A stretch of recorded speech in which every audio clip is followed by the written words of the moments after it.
They didn't fire me. They tried to erase me quietly, methodically, like I was some leftover piece of code no one wanted to admit had value.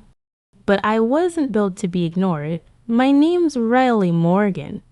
I'm 38 years old, and until a few months ago, I was the senior cyber risk analyst at Virellon Systems, one of the fastest growing defense tech contractors on the East Coast. You've probably never heard of us unless you work in the halls of the Pentagon, but we held the reins on some pretty serious infrastructure, including a $60 million government contract tied to drone data, telemetry, and secure battlefield mapping simulations.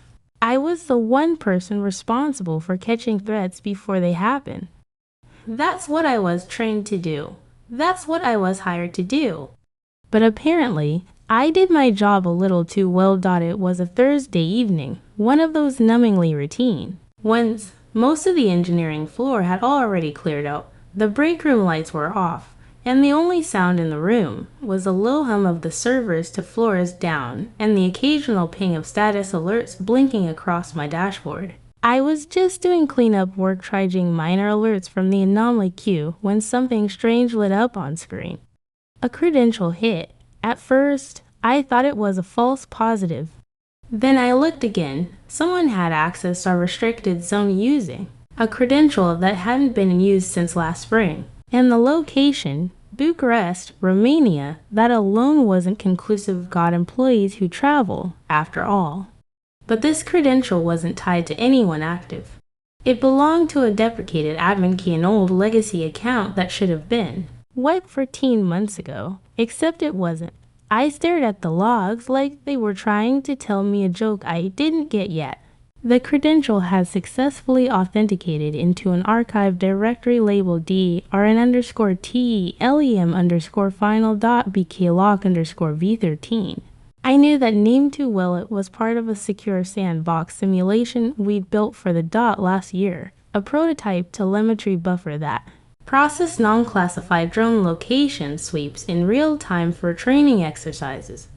Even though it wasn't top secret, it was protected under our federal security compliance agreement.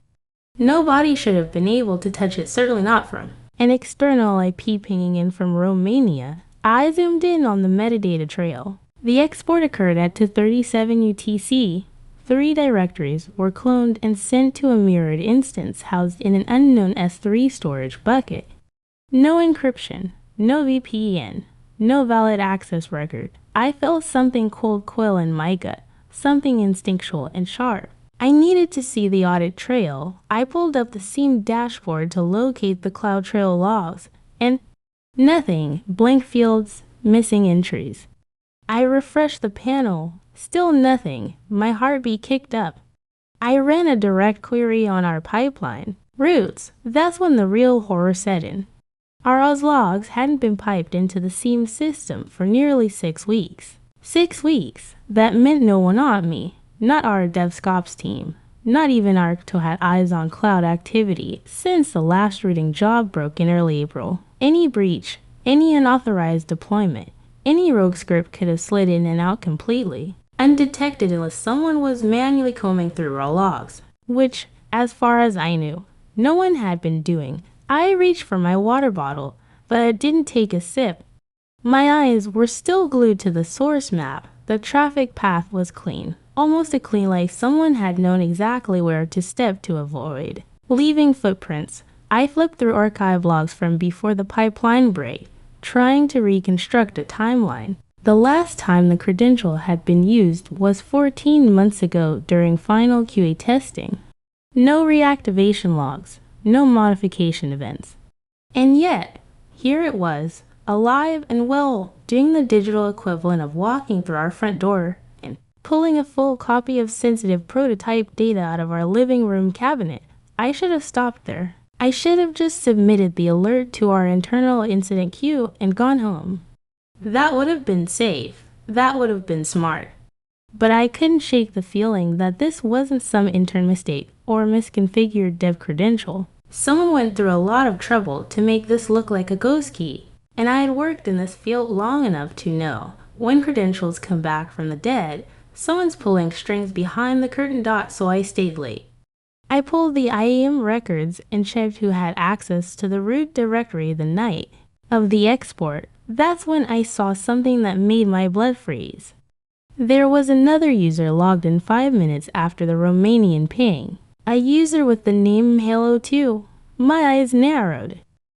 That looked suspiciously like Marcus Hale, our CTO, but Marcus's official username didn't have that suffix, and he wasn't supposed to have access to the telemetry sandbox without a secondary sign-off. Yet here was Halo2, initiating a Terraform run that modified firewall permissions and scheduled an S3 backup job. I didn't know what I was looking at yet, not completely.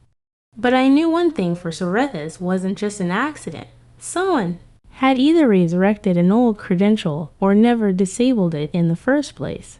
Either way, it was a breach, a serious one, and it was happening right under the nose of the one department in this company that wasn't allowed to screw up.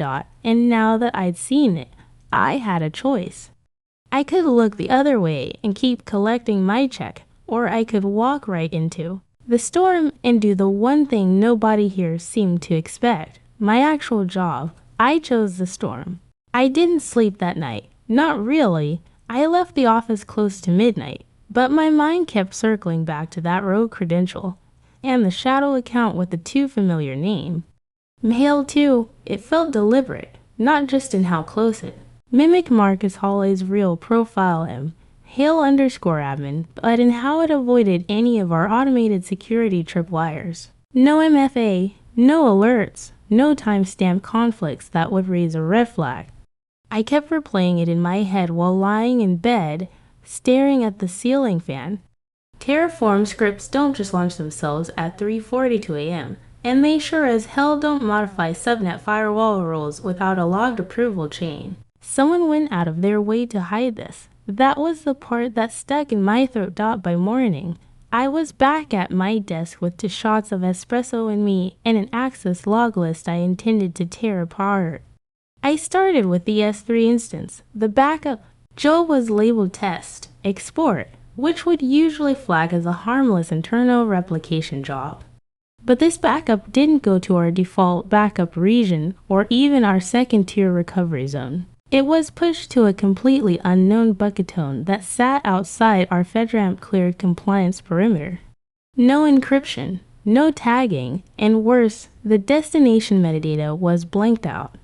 That only happens when someone deliberately strips them. Object ACLs, in plain terms, someone wanted this data to leave our ecosystem without anyone noticing. And it worked until I found it. I opened the IAM role history and mapped every permission granted in the last 90 days. That's when I saw it. A temporary elevated privilege escalation granted to a non-catalog service account, not locked. Through change control, no internal ticket. Just ... there. It had root level access for exactly 11 menu tests, just long enough to clone a full database snapshot and modify the outbound port roles on our eastern subnet cluster. I cross-referenced the altered subnet maps with the pre-changed snapshots and took screen captures of the diffs. Our usual default port for 143 only, inbound and outbound, had been loosened to include port 22 and a custom non-standard port that mapped to a public endpoint. My heart started pounding. There were only 3 reasons to do something like that. 1. To mask a data transfer. 2. To allow remote shell access. Or 3. To create a path for a future backdoor. None of those belonged in a contracted sandbox environment, let alone during an unscheduled 3 a.m. job run. I dumped the logs into a local encrypted folder, timestamped everything, and started building a formal report. I knew I was stepping into dangerous territory. This wasn't just a config error anymore. This looked and smelled like either gross negligence or internal sabotage. And either way, it put us in direct violation of at least 6 specific clauses in our federal agreement. I needed context. I pinged Robin Travers from Infrastructure Security, one of the few people I trusted. Robin's sharp early 30s, no nonsense, doesn't play office politics.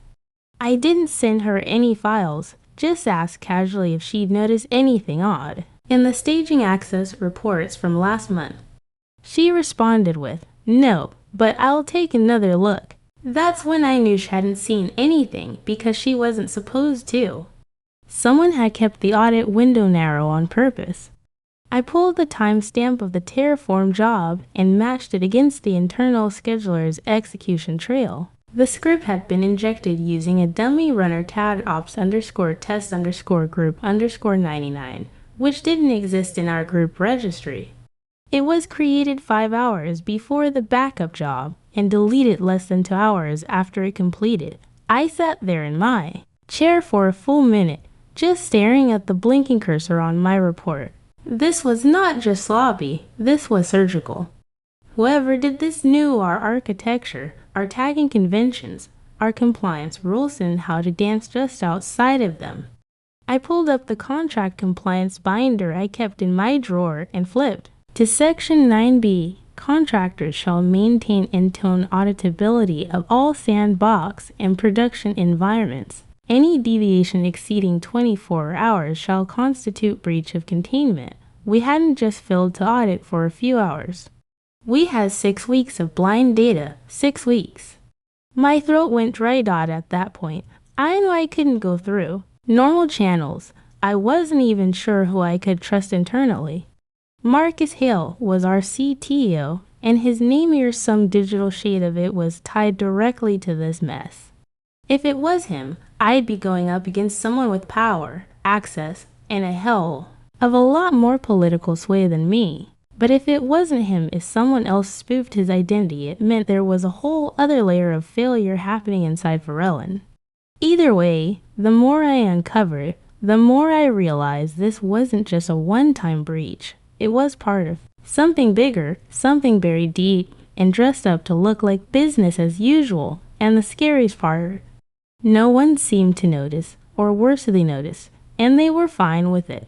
By the time Monday rolled around, I had built what I was sure was an airtight case, 60 pages, full-color appendices, annotated IAM logs, timestamped Terraform outputs, side-by-side subnet maps, and a list of 6 federal compliance clauses we were in direct violation of. I even included a risk matrix showing worst-case scenarios, impact on contract standing, and cost to mitigation models.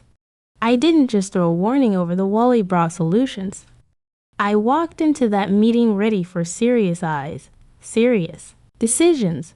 What I got instead was a masterclass in polite dismissal wrapped in corporate condescension. Marcus Hale showed up 15 minutes late.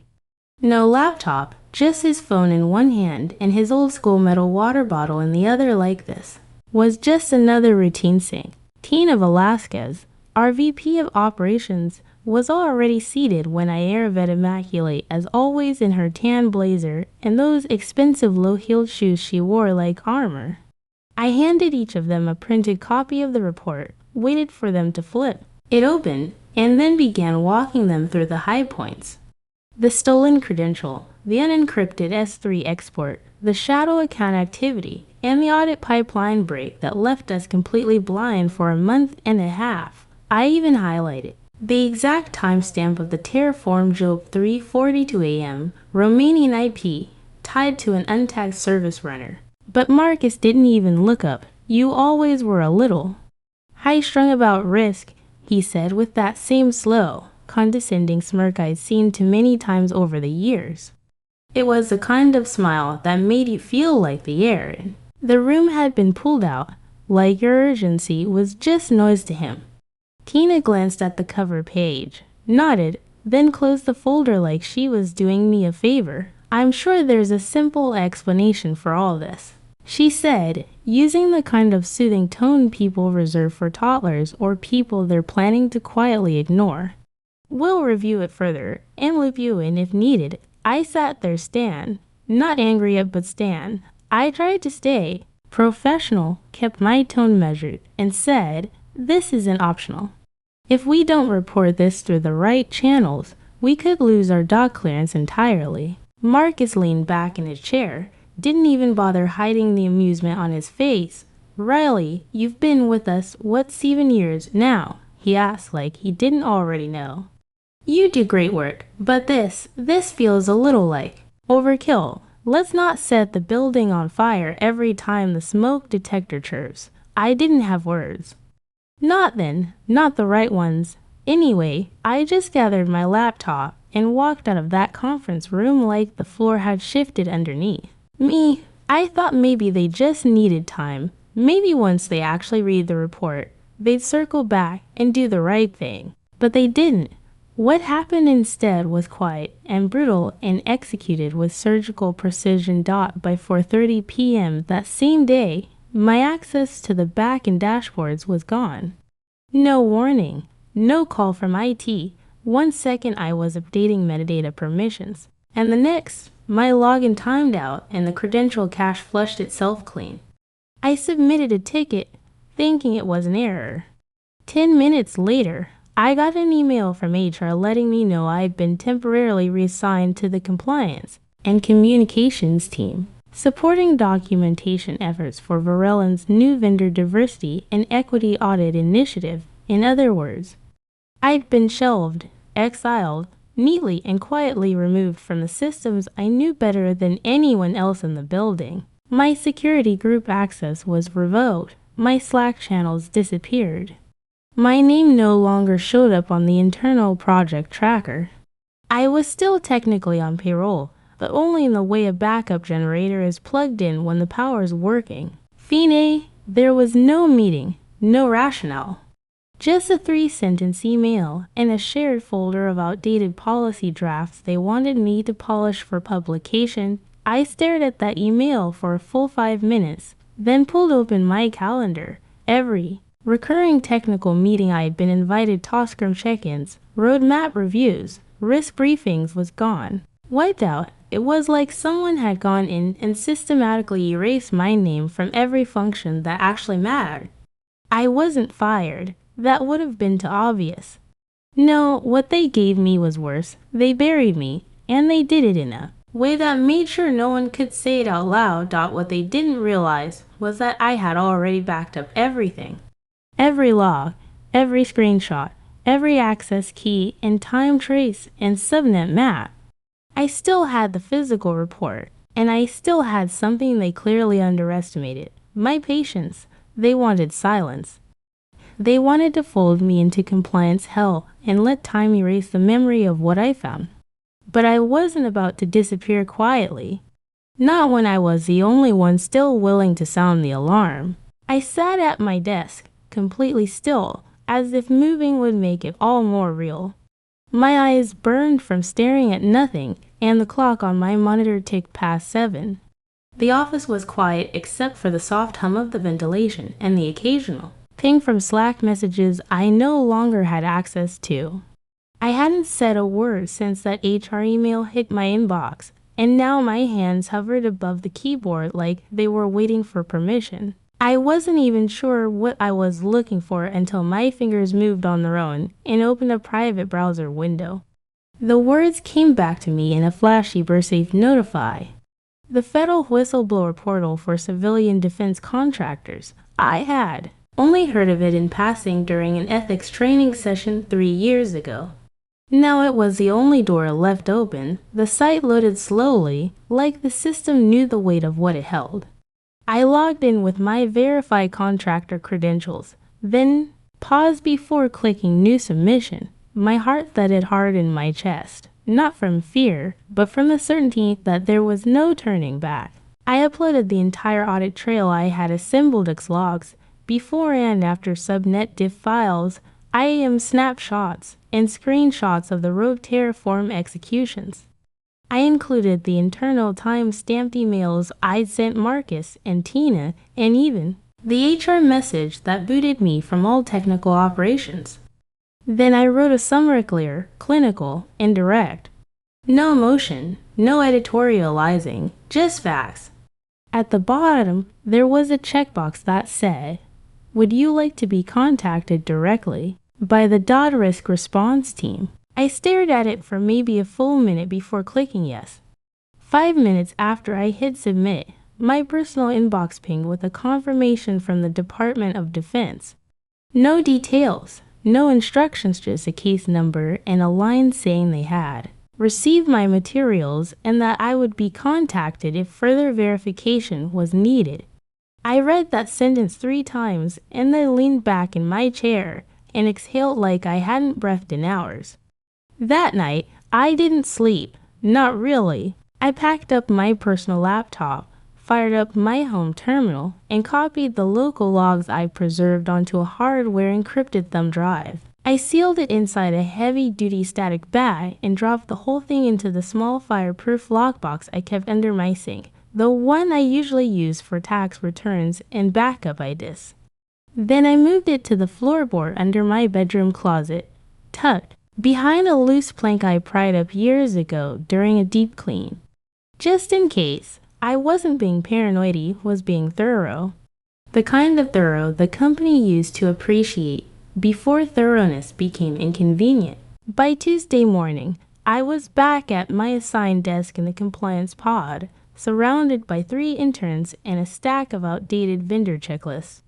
Nobody looked at me. Nobody said anything. It was like I'd been digitally airbrushed out of the org chart. But I didn't care anymore. I wasn't there for the spreadsheets or the hollow meetings. I was waiting, watching, holding on to that case number in my inbox like it was a fuse I hadn't lit yet. Every time I opened my email, I half expected to see a calendar invite or a federal badge flashing in the subject line. Instead, what I got was silence, the kind that felt deliberate. But silence doesn't mean nothing is happening. Not when it comes to breach disclosures and federal audits. There are wheels that turn in rooms you never get to see. And if the logs I sent were even half as serious as I knew they were, someone at the Pentagon was already reading through them, connecting dots, highlighting patterns, pulling threads that someone like Marcus Hill never imagined could unravel. I didn't tell anyone. Not my sister, not my best friend, not even the cybersecurity meetup group I moderated online.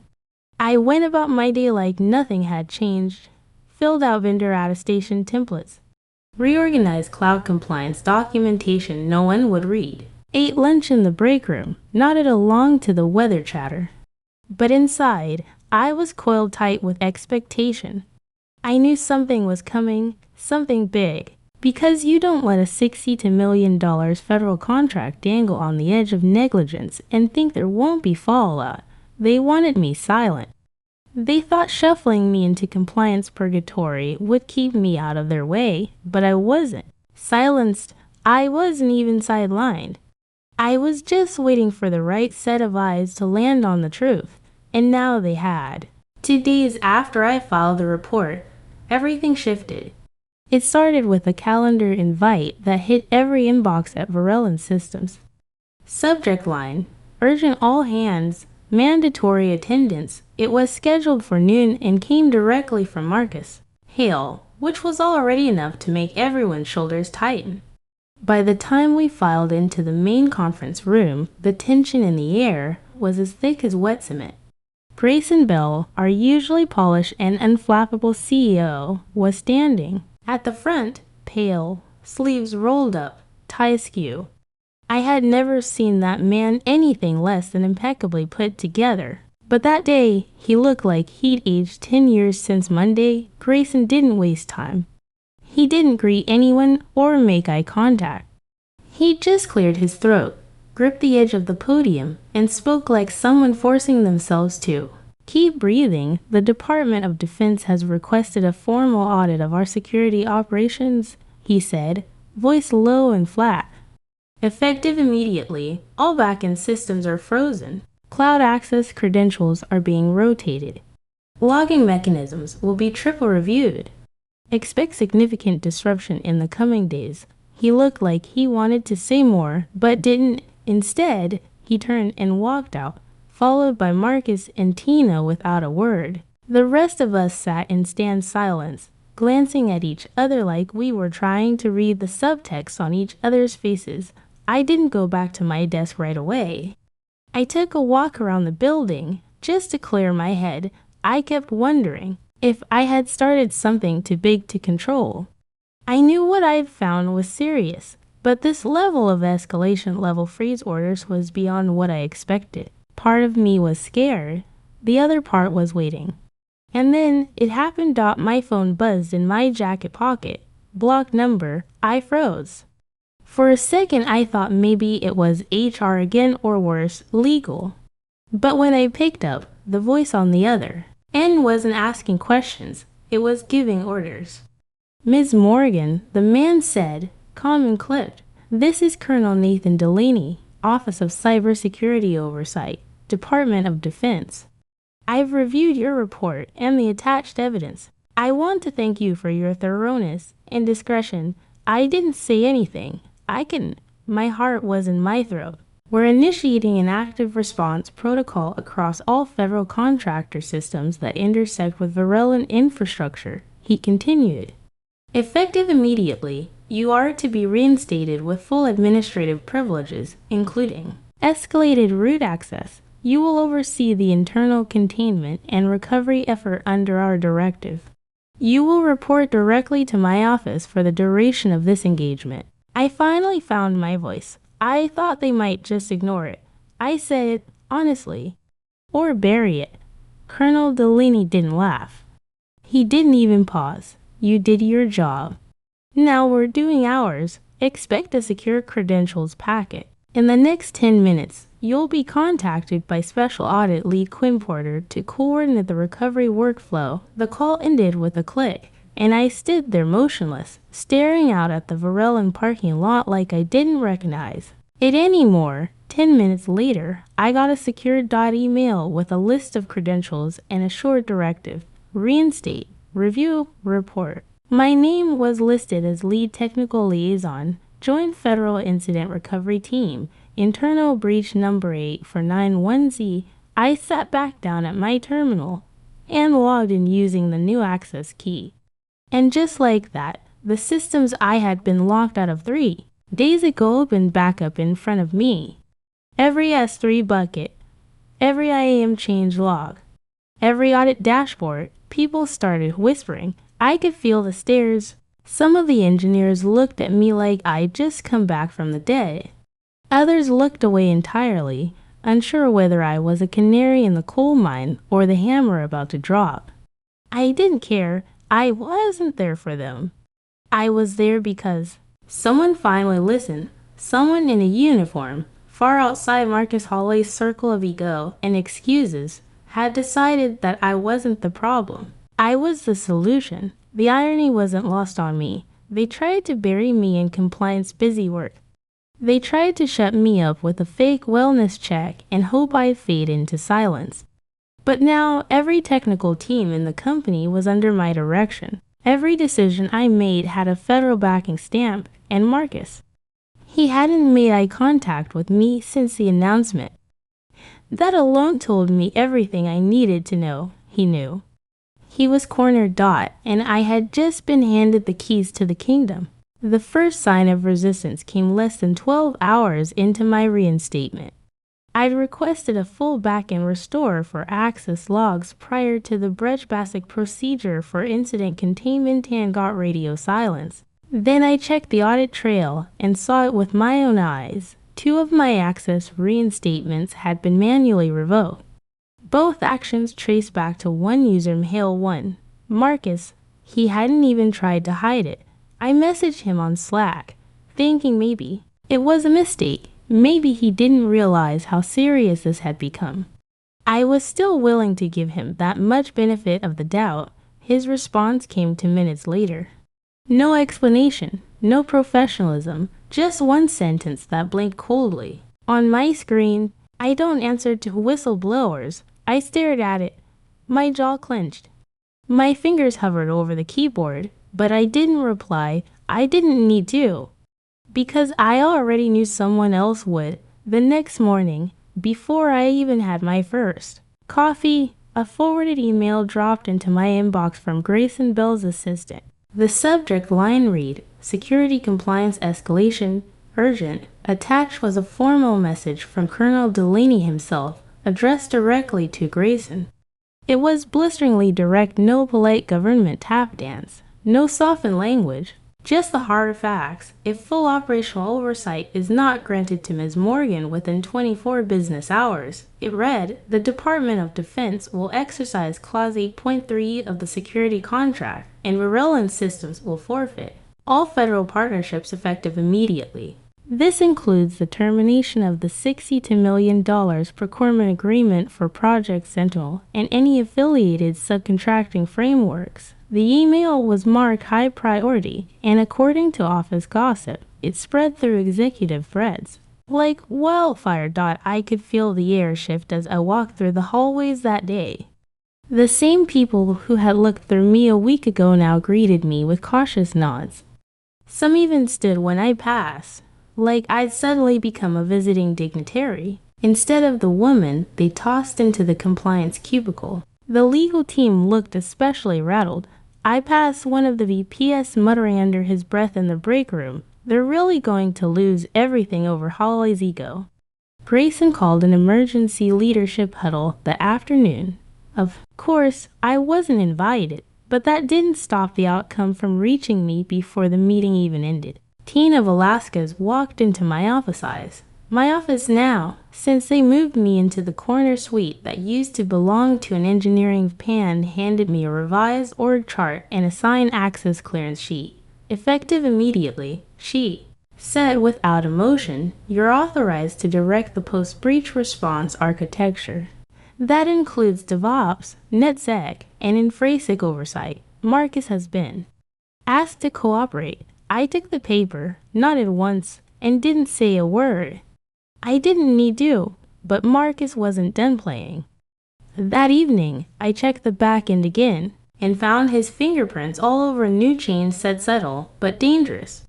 He'd modified some IAM role inheritance chains, setting time delayed expirations on my new privileges. It wouldn't have kicked in for 48 hours, but the effect would have gutted my access across to critical audit zones. It was deliberate sabotage, masked as a rollback script.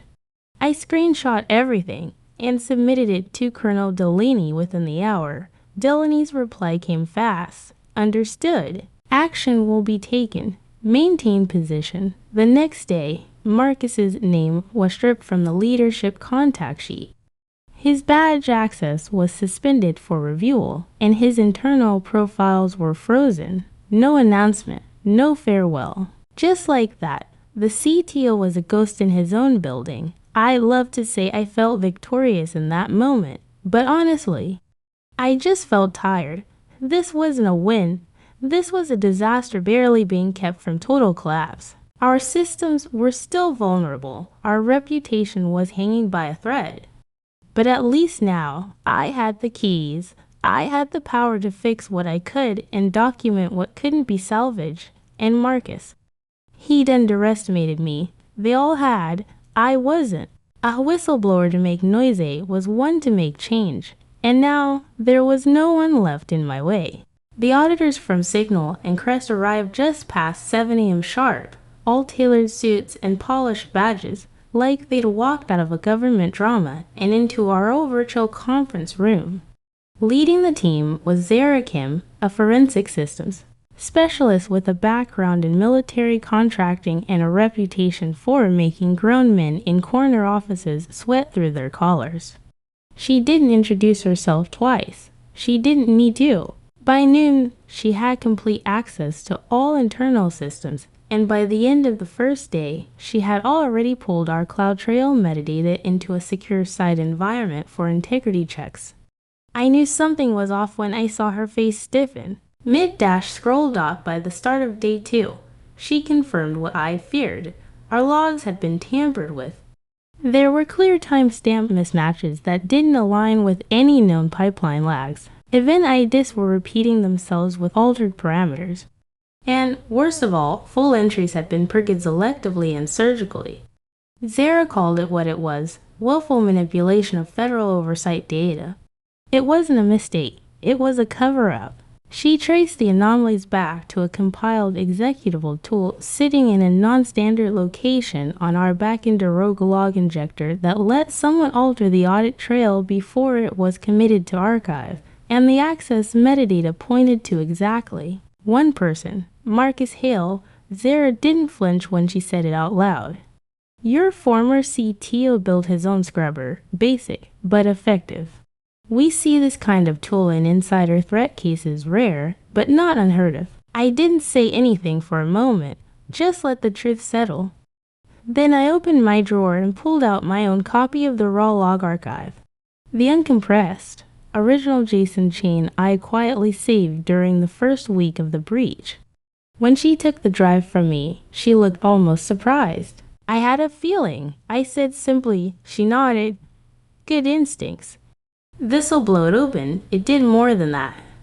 Once the Signal and Crest team compared my local audit logs to the doctored server versions, the discrepancies lit up like neon. Signs. Zara's group prepared a report so detailed it left no room for spin.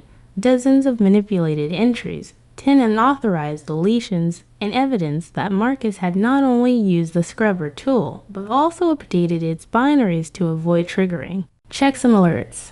It was sophisticated enough to pass the surface-level check, but not smart enough to get past Zara and her team of federal bloodhounds. Grayson Bell tried to downplay it at first.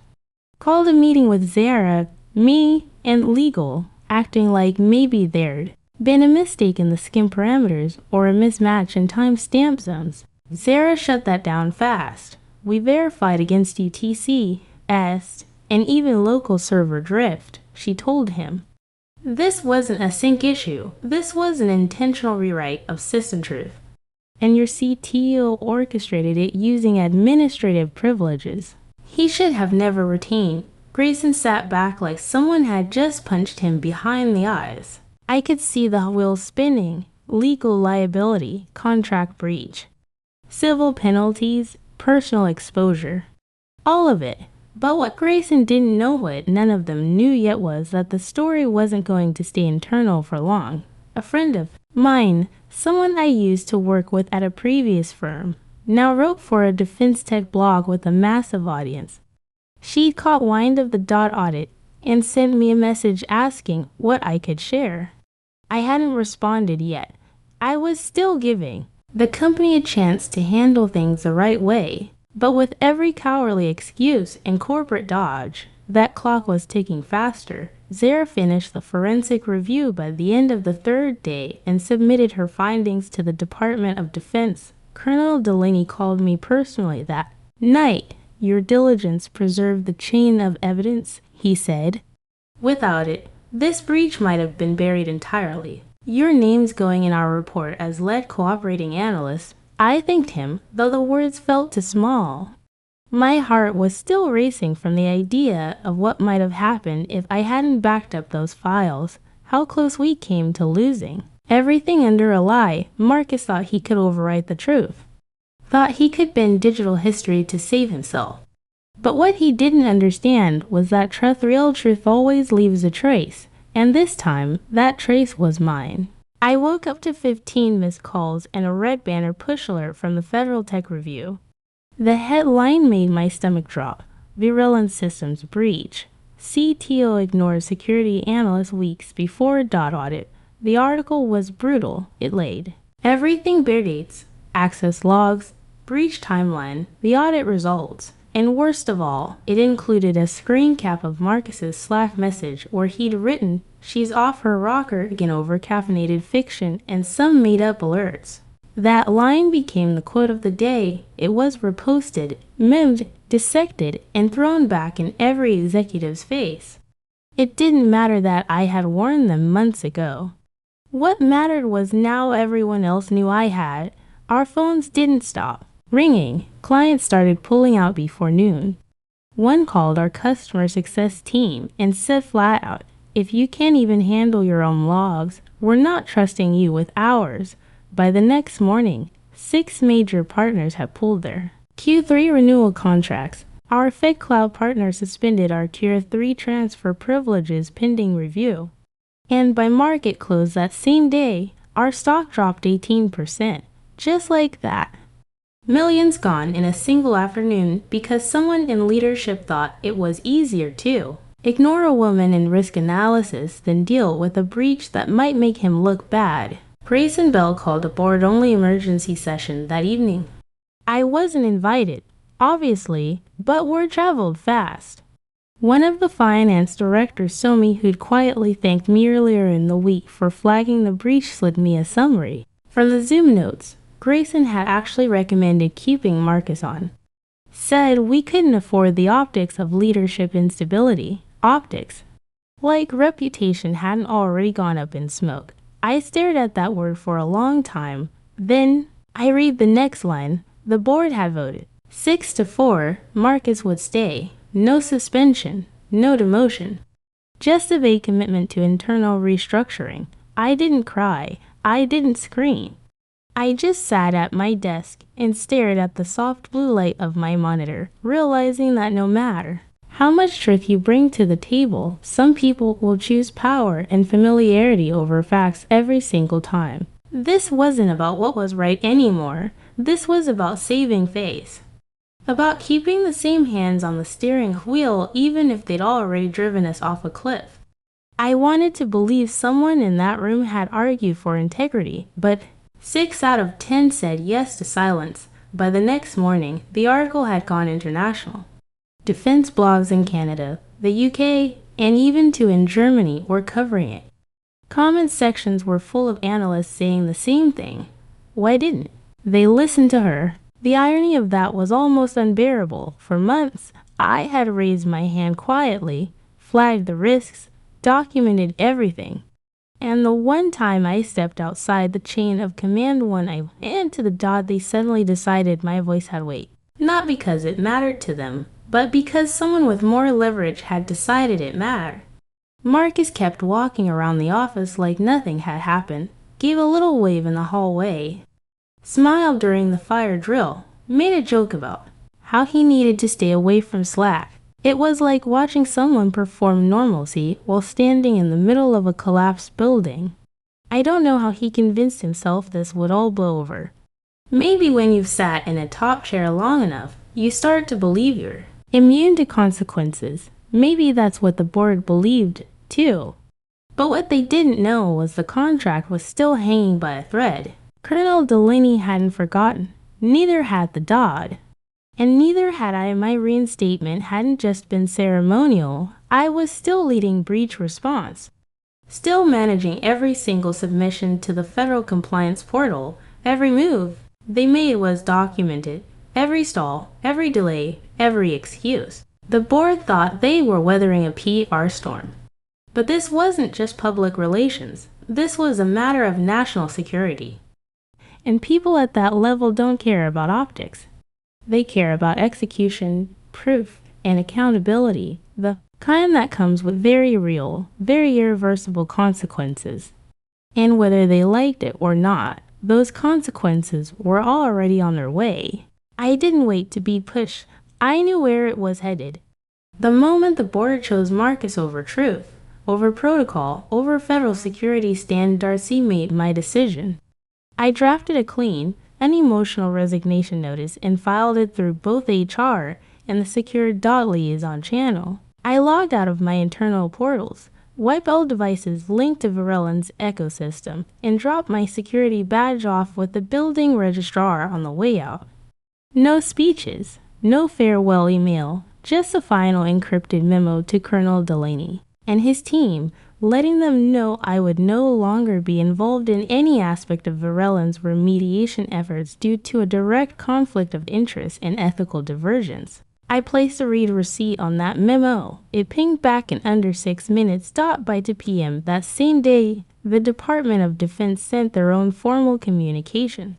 It was concise, unflinching, and completely damning. Effective immediately, the $62 million contract was terminated, not paused. Not under review, canceled. The DOS cited a reconcilable breakdown of risk assurance procedures and non-compliance with baseline data integrity standards. In simpler terms, they couldn't trust a single line of data Virellon touched, and they weren't about to wait around and hope it got better. All systems associated with the federal contract were to be placed under direct government control, pending full investigation, a separate security consulting firm, was brought in to audit the entire architecture chain. Their first move: lock everyone out. The announcement dropped internally just before close of business.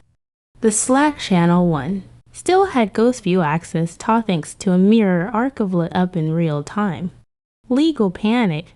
Ops had no idea what was happening. PR tried to call it a realignment in government priorities, but that narrative didn't last long. Because 2 days later, Marcus Hale, CTO and self-declared untouchable, quietly resigned.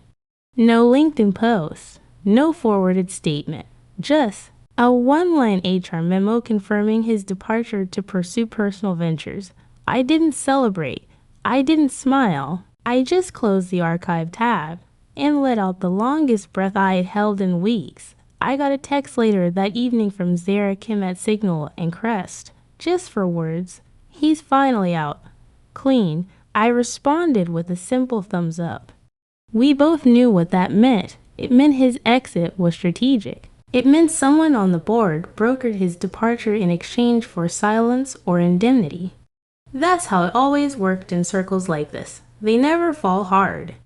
They slip out the back door before the roof collapses, trailing whispers and golden parachutes. But this time, his legacy would be stained with federal breach, termination, and the kind of quiet disgrace that never quite washes off. Meanwhile, I'd already moved on. I'd taken a call the day before from a small, highly classified defense tech firm that was assembling an elite internal security team. They weren't hiring titles. They were hiring people with nerve, pattern recognition, and the stomach to call things what they were, especially when it wasn't convenient. I didn't commit right away. I needed space to breathe, reset. But I will say this, they treated me like someone who mattered, who wasn't an afterthought, or a liability, or a risk to be managed. Back at Virellon, the fallout kept snowballing. The SEC had opened a preliminary inquiry into their risk disclosure statements. Their largest commercial contract with a defense-adjacent logistics provider was frozen for re-evaluation. And by the end of that fiscal quarter, shareholder confidence had plummeted so hard the board had to issue a repurchase plan just to stop the bleeding. From the outside, it probably looked like a typical cybersecurity scandal, a bump in the road, a scapegoat CTO, a few angry headlines. But from the inside, we all knew what it really was. It was what happens when arrogance meets oversight. When warnings are laughed off until they cost millions. When the right people are told to be quiet so the wrong ones can stay in charge. And now there was no more hiding, no more spinning. Just the wreckage of what could have been a bulletproof operation, shattered by ego, denial, and a single false assumption that no one would ever say anything. Well, I did. The weeks after I left Virellon were quieter than I expected.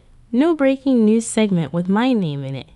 No viral thread exalting me as a hero, just stillness. A strange, uncomfortable silence that felt too heavy and too light at the same time. I kept myself busy consulting on independent cyber audits for mid-tier defense contractors, helping them patch blind spots they didn't even know they had. It paid well enough, but more than that, it gave me a kind of peace. I wasn't chasing anything anymore. No performance reviews, no political Slack channels, no internal sabotage dressed as office culture. Just the code, the risks, and the solutions. That's always been where I belong. Then the offer came. Not through an agency or a recruiter. It came directly from Colonel Delaney. His voice over a secure line was as crisp and no-nonsense as ever. He asked if I was open to a permanent federal post.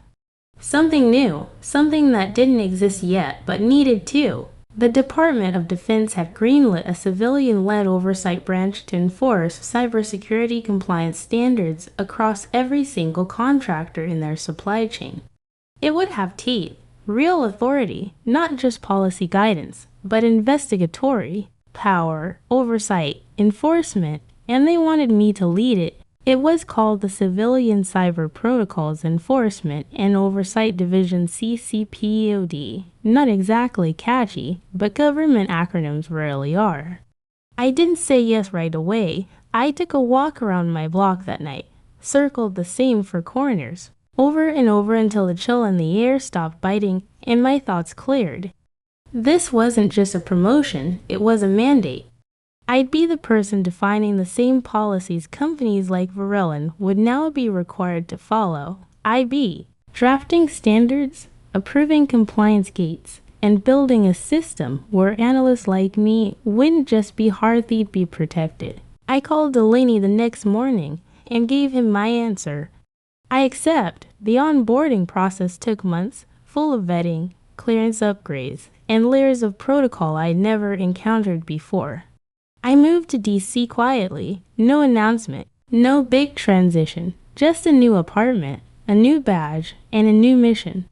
My team was small at first, a mix of former analysts, auditors, and legal architects who'd all seen what happens when whistleblowers are treated like threats. We got to work, wrote standards that couldn't be gamed, built audit trails that couldn't be quietly rewritten, created mandatory escalation protocols that couldn't be ignored just because someone in a suit thought they knew better. The funny thing was, companies didn't hate it, at least not the good ones.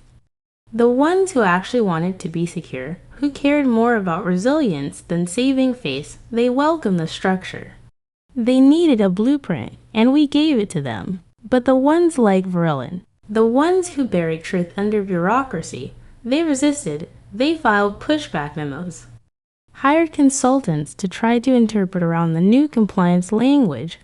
Some even tried lobbying to delay implementation, but this time the language wasn't soft. There was no wiggle room, and I wasn't working alone anymore. Every time a new analyst logs a risk report through the CCP-OD secure portal, it comes directly to our systems. No middlemen, no internal filters. We review them ourselves, we investigate. And if we find evidence of negligence or manipulation, we act, not 6 weeks later. Not after a crisis. Immediately, I still remember what it felt like to be told I was too reactive, too sensitive, too high-strung. Now I write the very rule book that says when someone flags a credential ping from Romania at 3 in the morning tied to a deprecated admin key, you don't ignore it. You escalate it. You listen. Sometimes, I think about Marcus Hale, wonder where he landed, if he ever thinks about what he threw away, if he regrets laughing in that boardroom while I sat there holding the truth like it was radioactive. Maybe he's consulting somewhere, giving sanitized talks about lessons learned. Maybe he's still telling himself he was misunderstood. It doesn't matter. His legacy is sealed, and mine. Well, it's still being written. Let them laugh next time. Let them smirk and dismiss and push analysts into quiet corners, because now there's a line they can't cross without consequence. And someone like Messamion, who lived the fallow, is sitting on the other side of it, holding the pen.